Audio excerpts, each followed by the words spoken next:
ladies and gentlemen. I'm extremely delighted and it's an extreme privilege to be here. I'm really honored and humbled by all of you coming, and I will first want to thank Harper Collins for their relentless endeavor to organize such an impeccable, well-organized event, and also to encourage, foster and elevate a young author like me. Also Mr. Arunab Sinha, my distinguished translator, and Uday Mitra, publisher Harper Collins, and my publicist Jasha. She's not here, she's slightly sick. I wish her a speedy recovery. And also Aisha, my beloved friend, without whose rigorous efforts and follow-up, it probably wouldn't have been possible. So, thank you for coming, everyone.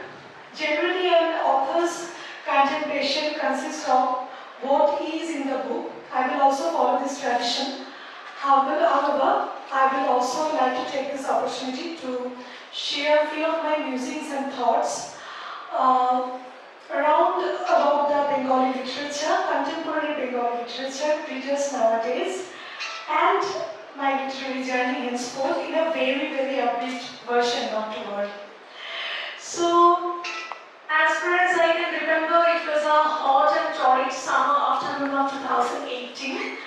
I went to National Library of Kolkata. It was the largest library of India by volume of public records, by volume and public records. And fortunately, my D-Day posting, I'm a government employee, and my D-Day posting was neighbored by the library. So I very often used to go there. Sometimes just I used to go and sit in the reader's lounge and I used to read books silently. Or sometimes I used to browse the 100 years old tarnished newspapers in the archive section. The yellow-stained, century-old newspapers consist of mesmerizing stories with, vivid eloquence and great descriptions, which might seem to be as very trivial for some people, but it's very special for history lovers like me. So on that very day, I discovered a very short and intriguing news in the newspaper of 25th May 1887. So it was a very short and square-cut news. It was not a particular news, it was rather a continuation of 4 to 5 day narration of a story, like that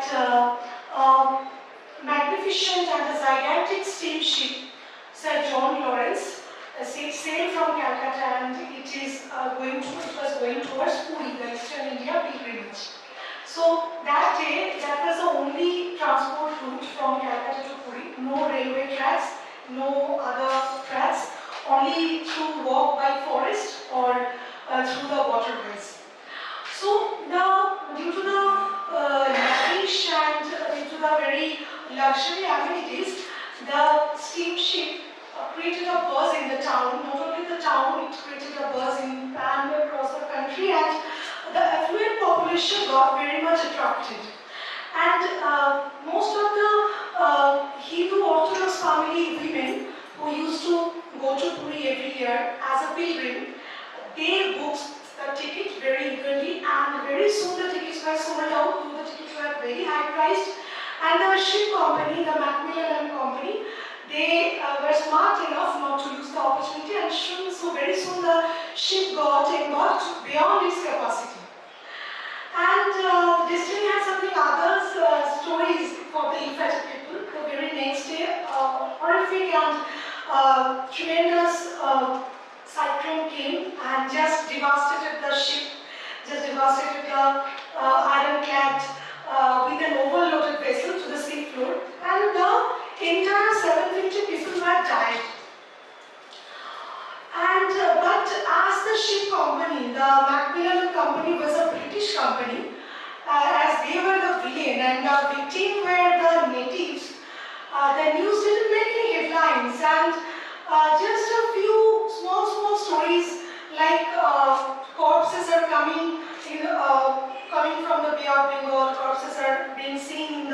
question like that, and it, eventually the news just lost in the oblivion. So, frankly, I was just dumbfounded discovering this news because almost 25 years before the Titanic episode, everybody we know the Titanic episode, the sinking of Titanic. But in our country, there was a massive ship sinking, ship drowning, such a tragic and catastrophic incident. But the history is completely forgotten. So I became very curious, and after that I managed to discover some dilapidated and eroding plaque in some of the deserted boarding, the cart, the ships from where the ship used to be boarded with the Calcutta carts, and I used to discover some of the eroding plaques commemorating the loss, commemorating the dead persons. Someone's fourth wife is dead, someone's third wife is dead. They are commemorating the loss, they are just mourning. So I became very curious, and I thought that why wouldn't I dig out this chapter from the history and write a fictional novel which will not only take this chapter into the light to the Indians, but also will tell some of the lesser known or completely unknown heinous practices of colonial India. There were an umpteen number of popular fiction over 19th century, we all know that, but most of them are surrounded, most of them are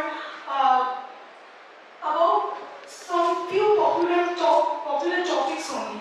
So I just concentrated over the less popular topics, the marginalized people, the subaltern sector of the 19th century, who were tortured, who were forgotten, and who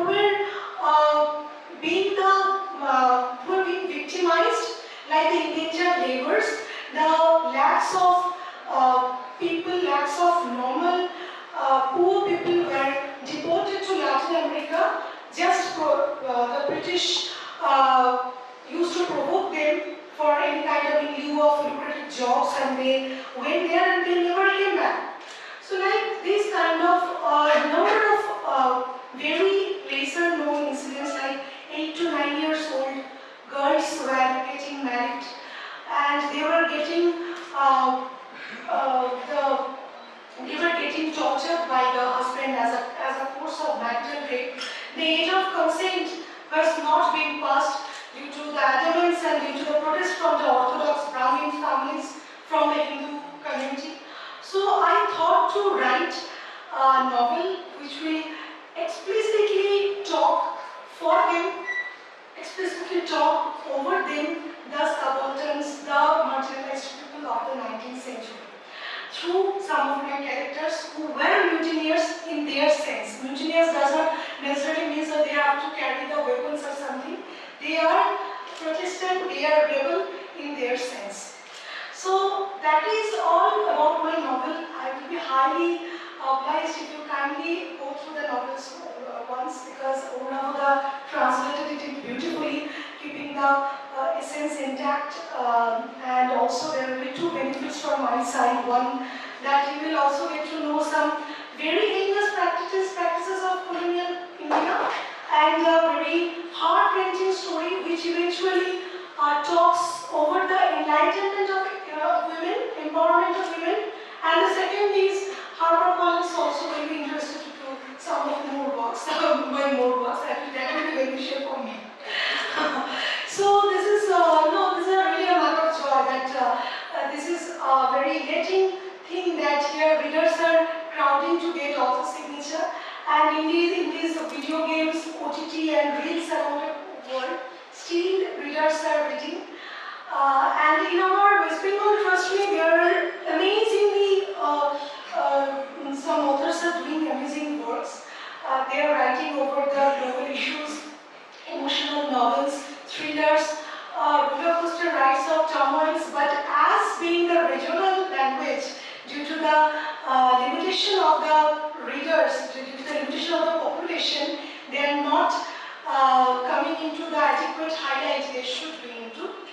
And also in Bengal, that is the only language that gifted the first Nobel Prize to India. It endures to supply amazing literary creations till date, and thanks to Urnabuda and like other translators who are doing this very noble job to represent, to present the Bengali creations in front of the world. My best wishes from them. So I think I didn't bore too much. I would just like to say that keep reading. This is it's a readers who keep the authors going, and it's a readers who are helping to sustain and thrive the literary culture. And we are also getting inspiration from the interest of the readers.